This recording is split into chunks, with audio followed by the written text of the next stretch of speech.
बहुत बहुत मुबारक हो इंडिया को। इंडिया अनबीटन साइड थी और डिजर्व करते थे। जितनी अच्छी प्रोग्रेशन थी इनकी लास्ट, हर बंदे ने चिपिंग किया, हर बंदे ने मेक श्योर किया कि हिंदुस्तान की टीम ऊपर जाए। तरीका निकालो किसी तरीके से 15 तारीख वाला मैच कैंसिल हो, 15 वाला मैच कैंसिल करवाओ, कुछ जुगाड़ मारो, कुछ करो। जीरो है हम, जीरो। हम हमारे 2% का सिस्टम नहीं है इंडिया के आगे। वो कहां से कहां चले गए हैं। T20 की टीम देखो क्या बना के बैठ गए हैं। हमारी ये टीम तो उनके T20 की टीम से मुकाबला नहीं कर सकती। अगर उनकी T20 की टीम से हमारा मुकाबला हो गया, इतना फेंटा लगाना ना उन्होंने, जिंदगी भर याद रखोगे। इस भारतीय टीम की जो एक खास बात मुझे पसंद है कि ये ऑपोजिशन को चैलेंज तो करती है, मगर जैसे कि ये टीम अपने आप को भी चैलेंज कर रही हो। आज मुझसे कोई पूछे कि ये T20 वर्ल्ड कप कौन जीतेगा, तो मैं बिना किसी डाउट के एब्सोल्यूट क्लैरिटी से कहूंगा कि इंडिया।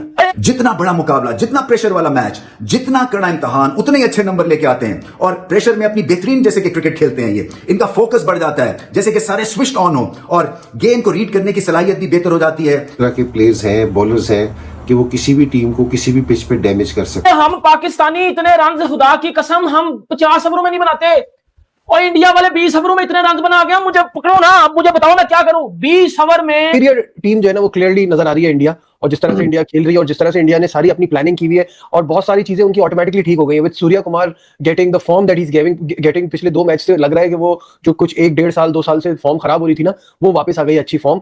भाई इंडिया आके खेलना है ना, तो फिर इस तरीके से क्रिकेट नहीं चलेगी। या ये समझ रही है कि इंडिया की टीम जो है वो बच्चा टीम है, बड़े बड़े नाम नहीं है, इनको आराम से पकड़ लेंगे। हार्दिक पांड्या की बात की, हार्दिक कितना एक कैप्टन के लिए कितनी सुकून हो जाता है, कितना सरदर्द कम हो जाता है कि हम ऐसे ऑलराउंडर्स हैं हमारे पास जो पूरे बॉलर्स हैं और पूरे बैटर्स हैं। फायदा सारी बात है, बहुत टीम बनाना भी इजी हो जाता है ना। और ऊपर से अगर इंडिया की बात जैसे हो रही है, इंडिया के पास 3 जेन्युइन ऑलराउंडर्स हैं, 3 जेन्युइन ऑलराउंडर्स। पांड्या ने खा भी जाना है, ठीक है। उस्मान तारिक को, अगर उस्मान तारिक पांड्या के सामने आ गया, ठीक है। ऑब्वियसली यार हार्दिक क्यों करता है इस तरह की हरकतें? ऐसे ही मैं लाइक नहीं करता इस प्लेयर को, कुछ तो बात है यार तुम्हारी तरह ही भी चिरांगी तो है मारिया। टीम है ये, क्या कहूं मैं इनके बारे में। कोई एहसास, जज्बात, कोई फीलिंग है। ये 11 खिलाड़ी हैं कि रोबोट्स हैं। ग्राउंड में आते हैं, कोई दबाव नहीं होता। रूल करते तो हैं, लेकिन आप ये भी तो समझें कि वो क्रिकेट भी तो अच्छी खेलते हैं, और अगर रूल करते हैं तो अगर मैच ना जीत रहे हो तो फिर तो कोई समझ नहीं आती चीज। I think India has thoroughly deserved the victory.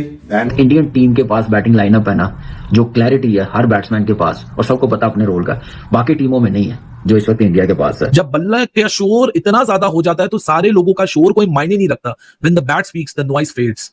Of, what a beauty of a knock, full cold blooded knock by Ishan Kishan. और हार्दिक पांड्या आए मैदान में तो एक समझ ले के आसान और एक इजी पार्टनरशिप बनाई, और आपने तो इस तरह की फोड़म फाड़ी की है कि आप पलट के नहीं देख रहे। Now let's take an example of Ishan Kishan. ऑल की बात करते हैं, मतलब जहां से वो पीछे छोड़कर आ रहा है वहीं से वो आज शुरू कर रहा है। डॉट बॉल, छक्का छक्का चौका डॉट, अगली एंड पे आ रहा है, फिर छक्का, फिर मतलब what the bloody hell is the mindset.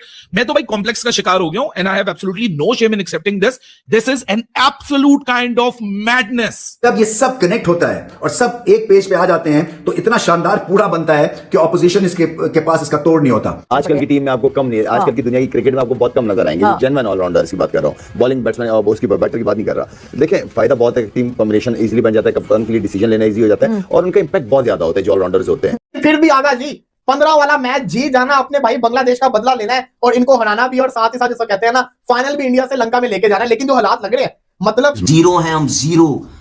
हम हमारे 2% का सिस्टम नहीं है इंडिया के आगे। वो कहां से कहां चले गए हैं। T20 की टीम देखो क्या बना के बैठ गए हैं। हमारी ये टीम तो उनके T20 की टीम से मुकाबला नहीं कर सकती। अगर उनकी T20 की टीम से हमारा मुकाबला हो गया, इतना फेंटा लगाना ना उन्होंने, जिंदगी भर याद रखोगे। जितनी दफा खेलोगे उतनी दफा फेंटा लगेगा। बर्बाद करके रख दिया हमारे बोर्ड ने, हमारे क्रिकेट बोर्ड ने सिस्टम को बर्बाद करके रख दिया। आप एक तरफ श्रेयस अय्यर देखें, एक तरफ ईशान किशन देखेंगे, वो 2 लड़के हैं जिनको बीसीसीआई से साइडलाइन किया गया due to the contractual issues, वो डोमेस्टिक वाला पंगा हुआ। लेकिन ये लड़के जाते हैं और बल्ला, मैं कहता हूं ना, जब बल्ला चलता है तो दुनिया सलूट मारती है। इंडिया खेला है बिल्कुल वर्ल्ड चैंपियंस की तरह, मतलब बैटिंग जो थी ना वो तो कमाल बैटिंग थी। और ऑब्वियसली बात है इंडियन क्रिकेट फैंस के लिए सबसे अच्छी खबर यह है कि सूर्या कुमार यादव फाइनली उन्होंने मतलब अपना जो उनकी वर्थ है, जो उनकी एबिलिटी है, वो उन्होंने शो की। हालांकि ये सारे लड़के बहुत फिट हैं और बड़े अच्छे फील्डर हैं। मेरा नहीं ख्याल कोई हल्का फील्डर है, लेकिन मैच में अगर हो रहा है तो अनफॉर्चुनेटली ये क्यों हो रहा है, समझ से बाहर है। क्योंकि हालांकि फिट भी है लड़के, इतनी मेहनत भी कर। आपको गेम समझ में आता है ना, तो वो जो 99 टू 2009 2010 की वनडे में ऑस्ट्रेलिया टीम थी, उसको आप सिर्फ कंपेयर कर सकते हैं आज की T20 की इस इंडियन टीम से। कोई नहीं रुकता, हर बॉल दे मार 4.5, हर दूसरी तीसरी बॉल बाउंड्री के बाद। अगर कि किसी इंटरनेशनल टीम का किसी क्लब लेवल की टीम के साथ मैच पड़ गया और यहाँ पे ये बहुत गंदे फंस गए। कुटाई हमने भी देखी है कि होती है टीमों की, लेकिन ये तो दुआ कर रहे हैं कि भाई किसी तरीके से ये जल्दी से जल्दी इससे खत्म हो जाए। इन्होंने तो हमारे पूरे कॉन्फिडेंस का सत्यानाश करके रख दिया वर्ल्ड कप। अब देखो ना, अब देखो अपना यंग टैलेंट और आप उनका यंग टैलेंट देखो।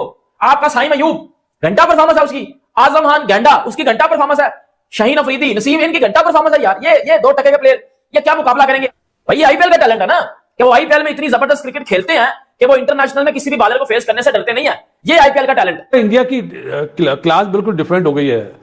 मेरा नहीं ख्याल कि ऑस्ट्रेलिया भी पकड़ पाए इन्हें, बहुत मुश्किल है इन इंडिया, बहुत मुश्किल है T20 क्रिकेट में। बाकी क्रिकेट में टेस्ट मैच में भी मुश्किल मुझे लगता है, वनडे में पकड़ सकते हैं, लेकिन T20 और टेस्ट मैचेस में इंडिया में ऑस्ट्रेलिया के लिए भी मैं समझता हूं बड़ा मुश्किल है। क्या कहूं मैं इनके बारे में? कोई एहसास, जज्बात, कोई फीलिंग है? ये 11 खिलाड़ी है कि रोबोट्स हैं? ग्राउंड में आते हैं, कोई दबाव नहीं होता। मैं वही कह रहा हूं ना, लगता है जैसे कोई फीलिंग ही नहीं है। नहीं, कुछ भी नहीं। सब आते हैं एक के बाद एक और सामने वाले के छक्के छुड़ा देते हैं। किस किस से बचोगे?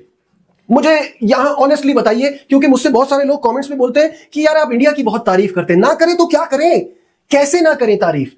Out of this world cricket हो रही है। ये वाहिद टीम बन गई है दुनिया की जो एक T20 वर्ल्ड कप से दूसरे T20 वर्ल्ड कप के बीच में एक सीरीज भी नहीं हारी है। ईशान किशन यार क्या फाइन फॉर्म लगी हुई है इस बंदे की, जब से इस बंदे का मुकाबला शुरू हुआ है और जब से 1 महीना पीछे से अगर हम पलट के देखें, so Ishan Kishan and Hardik Pandya are those 2 individual batters जिनकी तरफ से काटने। भाई आज आप लोग ये चीज बताओ यार कि आप लोगों को ऐसी लगी हार्दिक पांड्या, ईशान किशन की बल्लेबाजी? हमको तो भाई बहुत अच्छा लगा। और भारत की जीत के बाद पाकिस्तान का रिएक्शन कैसा लगा ये भी कमेंट में जरूर बताइएगा।